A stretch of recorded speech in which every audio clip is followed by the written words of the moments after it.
आज राहुल गांधी पुण्यात येणार, छात्रों की गूंज कार्यक्रमातनं विद्यार्थ्यांशी संवाद साधणार. पण राहुल गांधींचा कार्यक्रम सुरू होण्याआधीच पुण्यातलं वातावरण चांगलंच तापलंय. कारण सीओईपीच्या हॉस्टेलमध्ये काँग्रेसची विद्यार्थी संघटना NSUI आणि ABVP हे आमने-सामने आलेत. वाद झाला, घोषणाबाजी झाली, धक्काबुक्की आणि मारहाणीचे आरोप सुद्धा झाले. आणि या सगळ्यानंतर महाराष्ट्र काँग्रेसचे प्रदेशाध्यक्ष हर्षवर्धन सपकाळ चांगलेच आक्रमक झालेत. सपकाळ म्हणाले, भाडोत्री गुंडांचा हा स्टंट आहे, कार्यक्रम तर होणारच. पण आता प्रश्न असा आहे की सीओईपी मध्ये नेमका वाद कशावरनं झाला आणि सपकाळ एवढे का भडकले?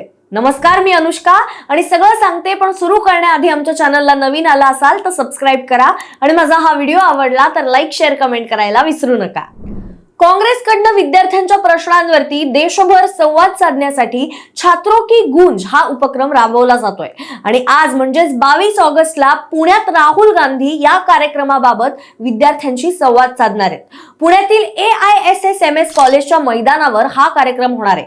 विशेष म्हणजे हा कार्यक्रम तरुण विद्यार्थिनींची संवादावरती केंद्रित असल्याचं समोर आलंय.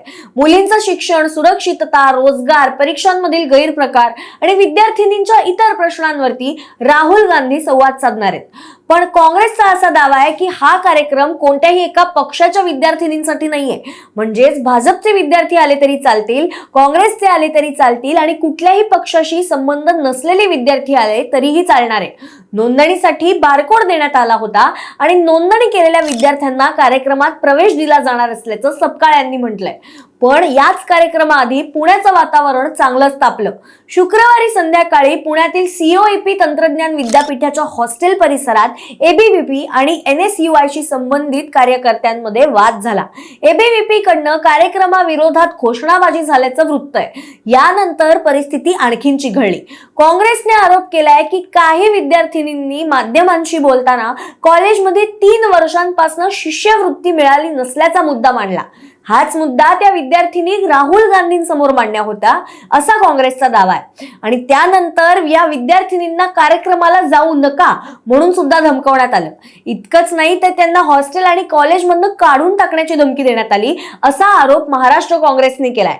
याच आरोपांना विरोध करण्यासाठी NSUI चे कार्यकर्ते तिथे गेले होते आणि तिथे धक्काबुक्की झाली असं काँग्रेसचं म्हणणं आहे. ABVP ने सुद्धा काँग्रेसच्या कार्यकर्त्यांवरती विद्यार्थ्यांवर कार्यक्रमाला जाण्यासाठी दबाव आणल्याचा आरोप केला. पण मग पोलिसांनी हस्तक्षेप करून परिस्थिती नियंत्रणात आणण्याचं वृत्त सुद्धा आहे. म्हणजेच राहुल गांधींच्या कार्यक्रमाच्या काही तास आधीच विद्यार्थी संघटनांमधला राजकीय संघर्ष हा रस्त्यावर आलेला दिसला आणि इथेच एंट्री होते हर्षवर्धन सपकाळांची. या संपूर्ण प्रकारावर काँग्रेसचे प्रदेशाध्यक्ष हर्षवर्धन सपकाळ चांगलेच संतापले.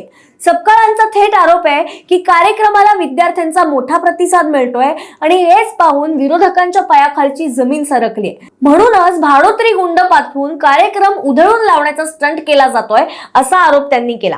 सपकाळांनी आणखीन एक सवाल उपस्थित केला की फक्त राहुल गांधींचं स्टेटस ठेवलं म्हणून विद्यार्थिनींना धमकावण्याचा अधिकार कोणी दिला असा सवाल त्यांनी केलाय. तसंच विद्यार्थिनींना खोलीत डांबून ठेवल्याचा आरोप सुद्धा त्यांनी केला. आणि या सगळ्याच मागे ABVPचा हात असल्याचा आरोप करत त्यांनी भाजपवरती निशाणा साधला. त्यांच्या म्हणण्यानुसार विचारांचा सामना विचारांनी करता आला पाहिजे. पण जर विचारांना उत्तर देण्याऐवजी मारहाण, धमकी आणि दहशतवादाचा मार्ग वापरला जात असेल तर हा विद्यार्थ्यांच्या अभिव्यक्ती स्वातंत्र्यावरतीचा हल्ला आहे आणि काँग्रेस अशा दबावाला झुकणार नाही असं सुद्धा सपकाळ म्हणाले. पण आता या सगळ्यामध्ये महत्वाचा प्रश्न काय माहितीये की हा वाद फक्त 2 विद्यार्थी संघटनांमधला आहे का की यामागे कोणतं तरी राजकीय युद्ध आहे? कारण एकीकडे आपण पाहिलं तर राहुल गांधी विद्यार्थिनींशी संवाद साधणार आहेत, दुसरीकडे ABVP कडनं कार्यक्रमावर आक्षेप घेतला जातोय आणि या सगळ्यातच महाराष्ट्र काँग्रेस थेट भाजपवरती आरोप करत आहे. म्हणजेच विद्यार्थ्यांचा प्रश्न हा मुद्दा आहेच, पण त्या सोबतच विद्यार्थी राजकारणही केंद्रस्थानी आलेलं दिसतंय. म्हणूनच आता वादाच्या पार्श्वभूमीवर पुणे पोलिसांनी आजसाठी मोठी तयारी केली. कार्यक्रमासाठी पुणे पोलिसांनी बंदोबस्त ठेवण्यात आलाय. RTO चौक परिसरातील वाहतूकही बदलण्यात आली आहे.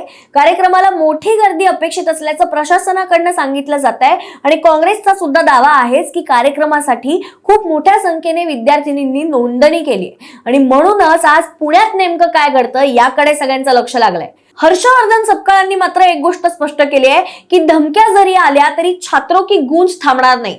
म्हणजेच आजचा कार्यक्रम फक्त राहुल गांधींचा विद्यार्थ्यांशी संवाद राहिलेला नाही, तर सीओईपी मधल्या वादामुळे त्याला राजकीय रंग चढलाय. आता आज राहुल गांधी विद्यार्थ्यांसमोर नेमकं काय बोलतात, विद्यार्थी कोणते प्रश्न विचारतात आणि कालच्या राड्यावरती राहुल गांधी काही भाष्य करतात का, हे पाहणं महत्वाचं ठरणार आहे. कारण आज पुण्यात फक्त राहुल गांधींचा आवाजच नाही, तर विद्यार्थ्यांचा आवाज किती मोठा होतो आणि त्या आवाजाला राजकारण किती भिडतं हे पाहायचा दिवस आहे. तुम्हाला याबाबत काय वाटतं? विद्यार्थ्यांच्या प्रश्नांवरचा संवाद राजकारणापासून दूर राहायला हवा की विद्यार्थी राजकारण हा सुद्धा लोकशाहीचाच एक भाग आहे? तुमचं मत आम्हाला कमेंटमध्ये नक्की सांगा आणि अशाच बातम्यांसाठी पाहत रहा प्राईम टाइम महाराष्ट्र.